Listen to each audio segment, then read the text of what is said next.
corporate land teaches you to trade your time for money. Okay. You clock in, you clock out, working fast food, right? McDonald's or whatever. Yeah. That's the lowest form of employment. Right. You trade time for money. Okay. Where when you develop these skills and you grow, then you begin to trade your skills for money, and it doesn't matter if it takes you an hour or 5 hours. They're not paying for your time. They're not. They're paying for your expertise. Right.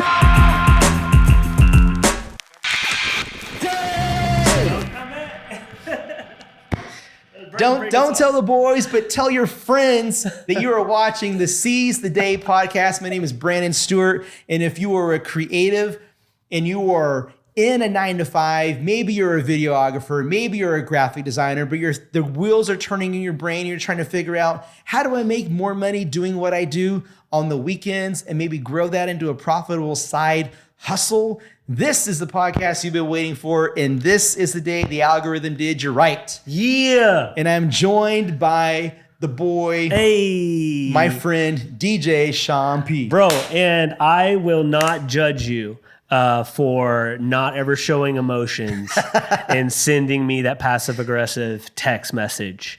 I will actually realize that you have deep waters, and I can just remember that smile. Yeah, okay, so... We will edit that.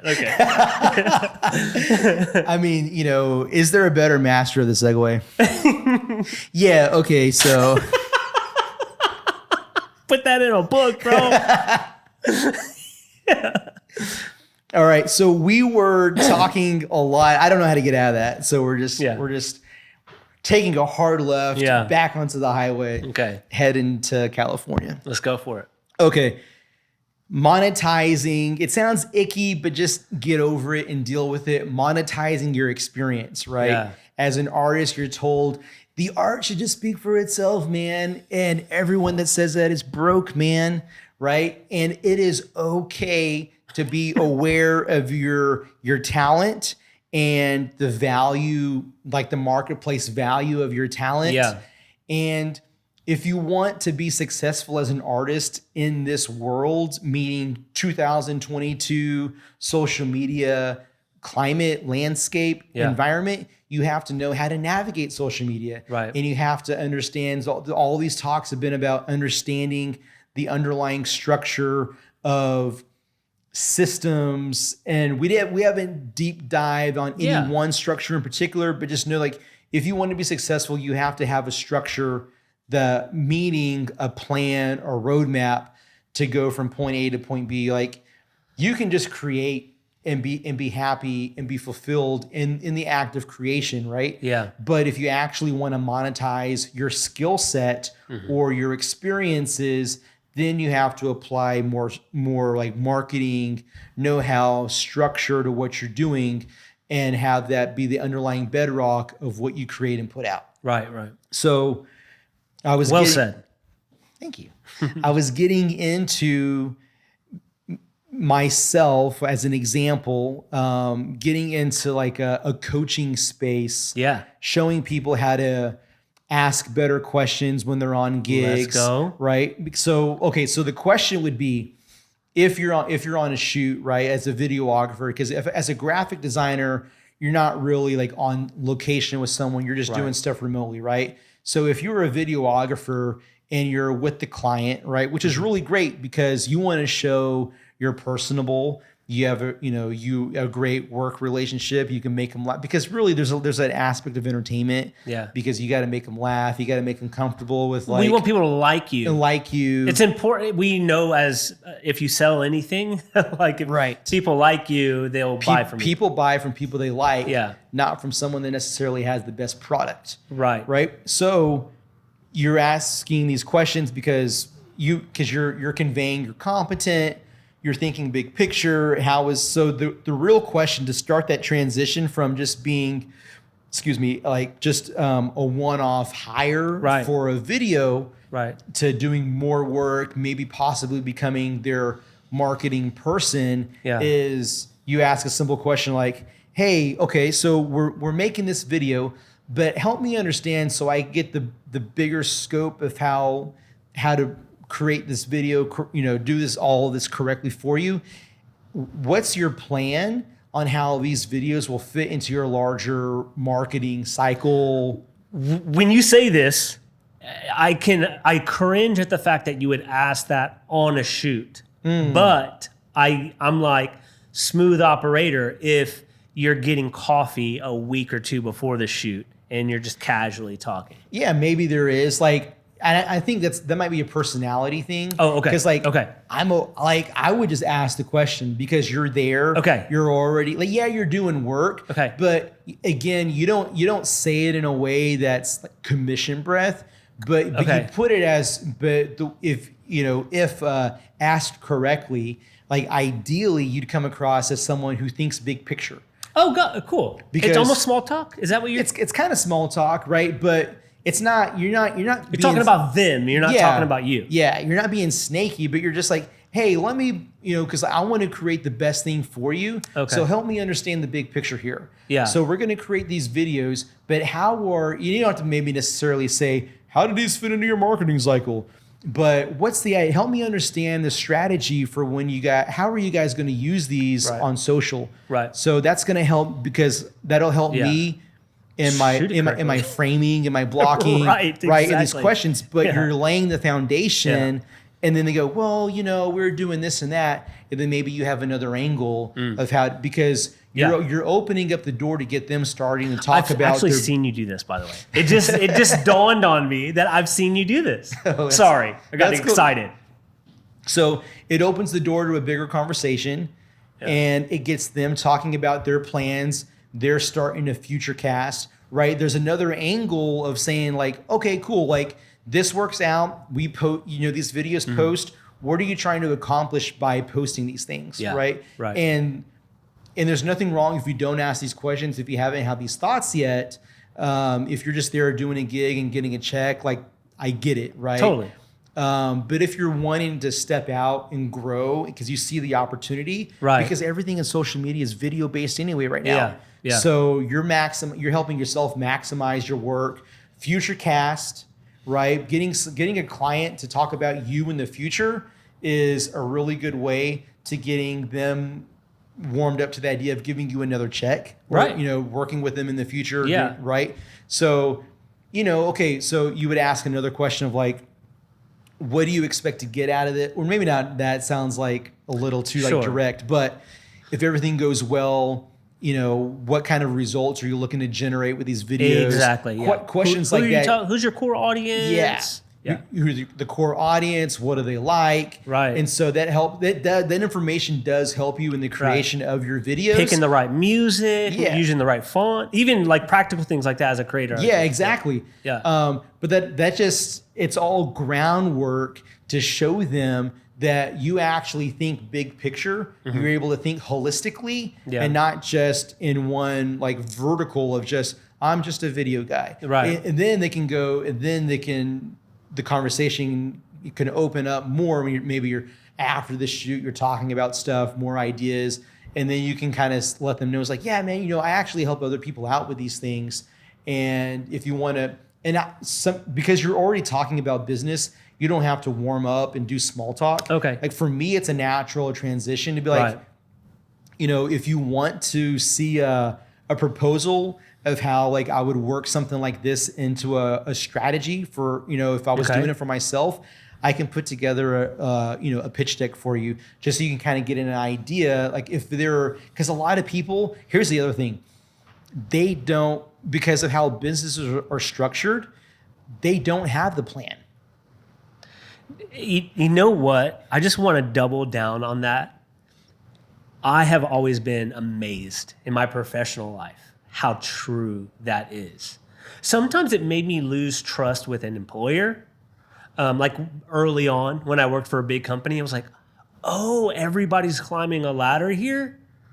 This is not a place for me. Right. So the person that hired you, they're thinking because especially if you work in corporate land, there's a lot of everyone works in a silo, right? In a vertical, right? Everyone's in a cubicle, right? Yes, they're in a and they box, go, bro. and so they're planning strategy. They go, okay, we need a video. Okay, what do we need for a video? We need a market. We need a videographer. We might need a graphic designer because we might need words on that video.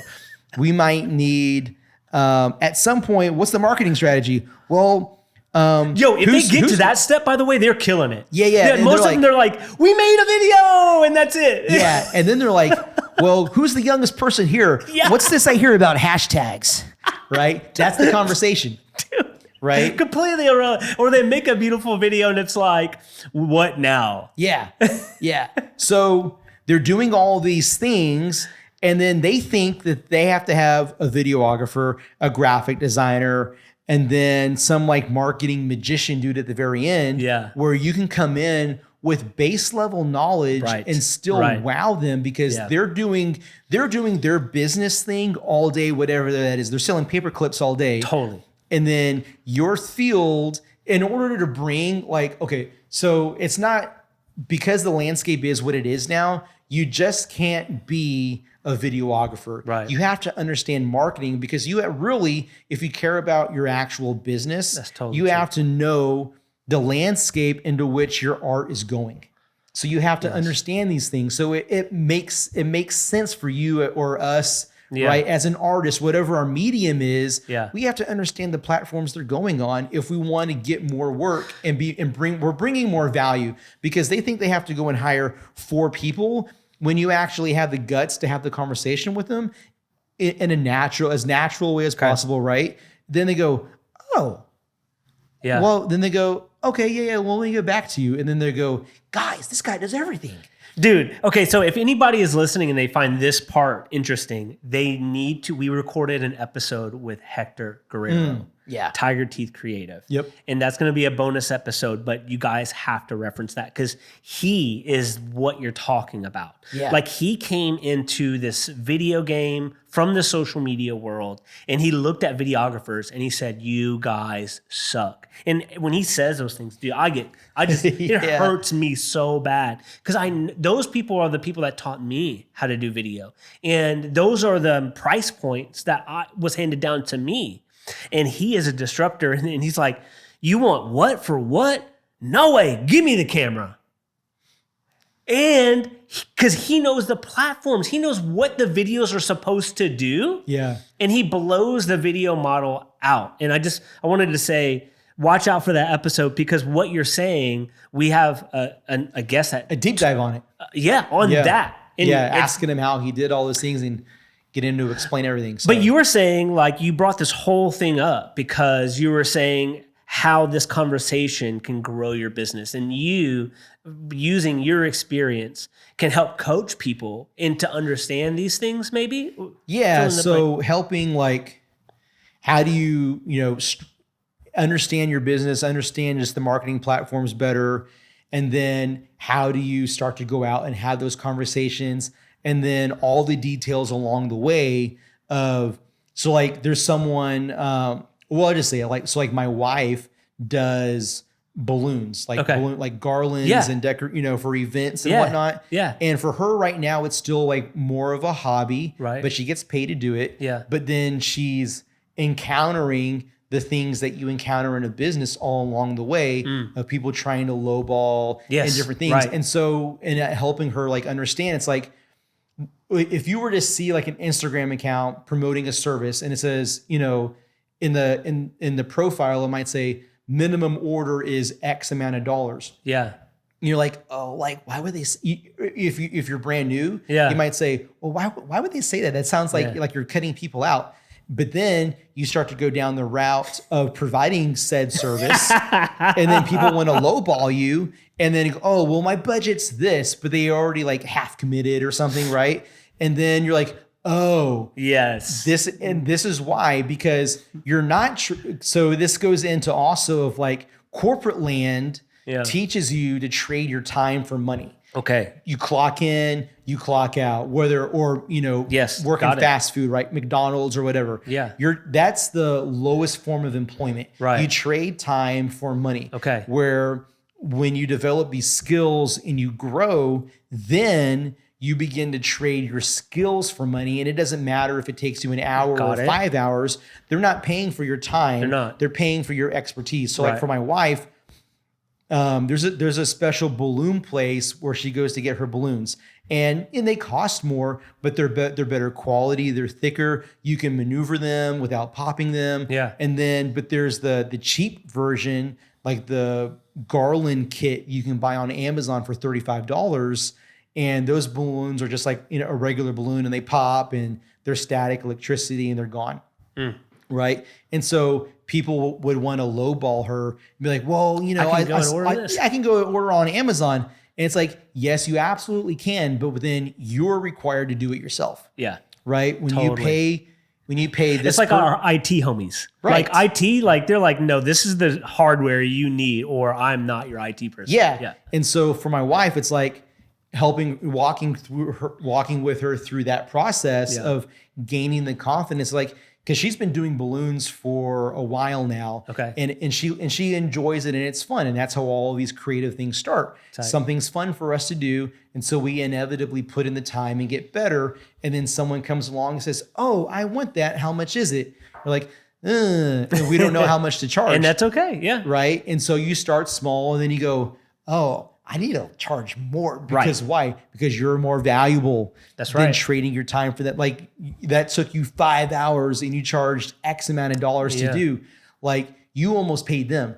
Yes. Right. Yes. To do that. Right. So and true. so you're trading your value is because you have this skill set. Got it. So how do you gain the confidence? So having the conversations with people, coaching them up, to showing them, no, you actually have the value here to go and do that, but you haven't done it, so you don't know it. But you already have the value, right? And so, like, my first client was a $500 a month client, right? And I have clients that pay a lot more than that, but now it's just like, I couldn't start at the $5,000 a month client. I had to start at the $500 a month client because I hadn't done $5,000 a month work yet. Right. And so just learning to do these things. And then as you have success with the small thing, you learn, you make mistakes all along the way, and you learn, and then you level up. And then it's like a process of learning how to roll your previous success, tell your own story into the next one. And then you level up, and then you level up, and then you level up. But then it turns into just like, oh, instead of someone hiring you for one video, maybe you sell them a video package, or a retainer, to where it's like, it's a quarterly retainer. It's like, man, I really like you. We produce cool work. Whatever you do is awesome. Yeah. What if so that way, and then I always put it to them like this, like, in the value sense, it's like, dude, if I just charged you every time you had a video idea, we want to do a video, you're going to pay a lot more money. Oh yeah. So if this is a good relationship for you, why don't we just like work out a deal to where we partner up for a quarter, and then we say, hey man, we're just going to do like X amount of videos for the quarter, and then that's it. Right. And then congratulations, you got your first contract client. Right. And then you go, oh, because they're dealing with like bigger business, they're way more comfortable with paying on that scale, because everything else gets paid on that scale. Then all of a sudden you're like, $500 video turned into a $3,000 contract for the same amount of work, but you're learning how to position your product and your skill set in a better place. Absolutely. So with that, I know we're going to have like way more conversations about all this, and we can talk about this for like more. So just stay tuned. If you like what you've been hearing, then let us know below, because it's going to help us figure out what direction to take this, so we can better help you along your own entrepreneurial, creative journey, navigating this whole crazy process. My name is Brandon Stewart. You've been watching Seize the Day. And until next time, peace.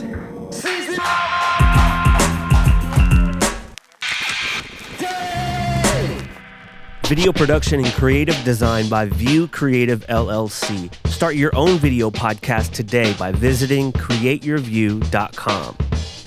For more personalized coaching and digital marketing, contact Brandon Stewart at celladoragency.com.